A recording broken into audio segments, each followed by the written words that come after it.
og velkommen til nyhederne onsdag den 24. marts. Jeg hedder Sune Shiva. Hår i pandekærne. En pålidelig kilde fortæller os, at der er hår i pandekærne, som pandekagehuset står for.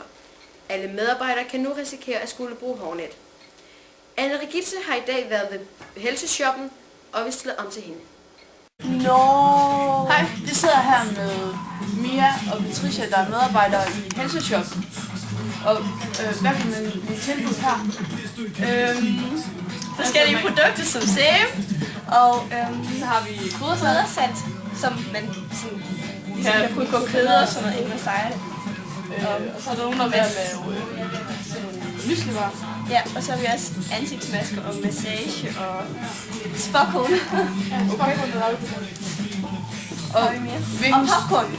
Okay. Ja, masser af sådan nogle ting. Ja. Hvilken service kan I tilbyde til jeres kunder? Hvad kan I gøre for at gøre dem tilfredse? Vi har ligesom sådan nogle produkter, der sådan til kroppen, og det er det.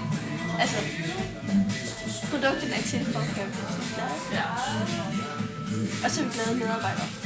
Og hvilke produkter er, eller hvad er tingene lavet af? Hvad er der i? Hvad bruger I? Vi bruger, altså alting laver vi selv. Vi laver også selv de her æsker, og vi har selv lavet vores klistermærker til vores produkter. Og sæberne har vi også selv lavet, og der ved jeg, at der i hvert fald er bivoks i og sådan noget.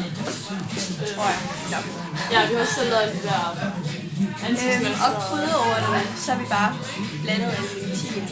Ja, vi har blandet krydderurterne sammen selv, så det er det. Altså, så I tænker meget over naturen med der? Ja, det er i hvert fald meget. Og hvad med de ansatte? Er alle glade? Ja, hvad I har betydet? Der er ikke nogen, der siger skilt. Nej, overhovedet ikke. Men er det sværere, når det er, at I har en chef? Eller? Det er bedre, fordi der er ikke nogen til at holde folk med.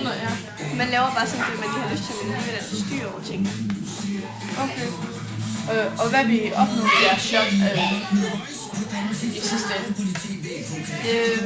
At få lavet en masse gode ting, som man kan bruge. Ja, også. Så vi selv ligesom kan købe det også.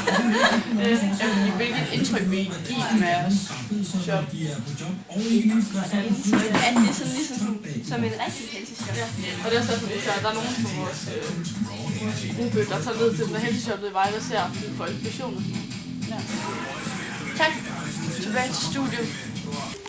Anne Regitze har i dag også været ved pizza- og bolcheværkstedet, hvor pizzaværkstedet havde meget travlt, så vi må nøjes med et interview fra bolcheværkstedet. Okay, vi sidder her med chefen for bolchebutikken på Lida og Medana. Og jeg har nogle spørgsmål. Hvordan foregår det hele? Altså, hvem laver hvad og sådan noget? Har I et system? Ja, mig og Milana, vi er chefer, så det vil sige, at vi har... Ja, vi fortæller, hvad vi skal gøre. Og så er der nogen, der ligesom... Vi har sådan et system, hvor der er nogen... Altså, lige nu så pakker vi bolcher ind, og så er der nogen hen til udsmykning, så det vil sige, at der er nogen, der udsmykker. Okay. Hvad kan I tilbyde i jeres café nu? Hvad vil I gøre ved kunderne? Vi kan tilbyde små poser, store poser bolcher. Hjemmelavede bolcher og ja. Og hvordan er arbejdet mellem jer alle sammen? Hvad er det, der gør det? At vi er enige og hjælper. Ja. Og hvor skulle man lige arbejde her for eksempel? Hvad gør det godt at arbejde? Og hvordan promoverer I jeres café? Hvad har I gjort for at gøre reklame for den? Vi er i gang med at lave en stand. Hvem gør det?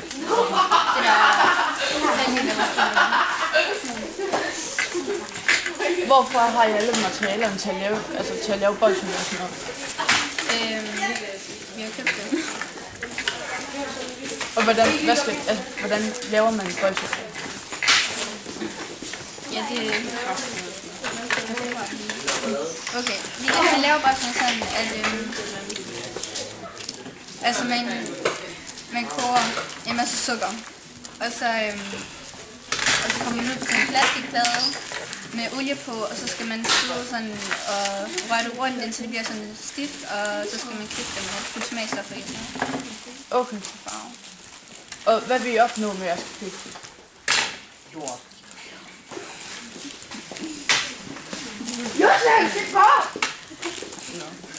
Okay, tak. Så. Tak til Henrik Gitse. Dambys turistbureau laver blandt andet brochurer og kort, så hvis man til byfesten har problemer, kan man tage et smut forbi Dambys turistbureau. Og nu til vejr med vores vejrpige Melanie. Og vi har vejret for onsdag den 24. marts. Først på dagen bliver det mest skyet, men i dagens løb lidt eller nogen sol de fleste steder. Temperaturen ligger op mellem 10 og 15 grader, men ved kyster med pålandsvind kun mellem 5 og 8 grader. I aften og i nat fortsat tør og tildels klart vejr. Laveste temperatur ned mellem 1 og 5 grader. Vinden drejer til sydøst og bliver hele døgnet let til jævn omkring sydøst. Ved kysterne efterhånden stedvis op til frisk vind. Det var alt for i dag. På gensyn i morgen.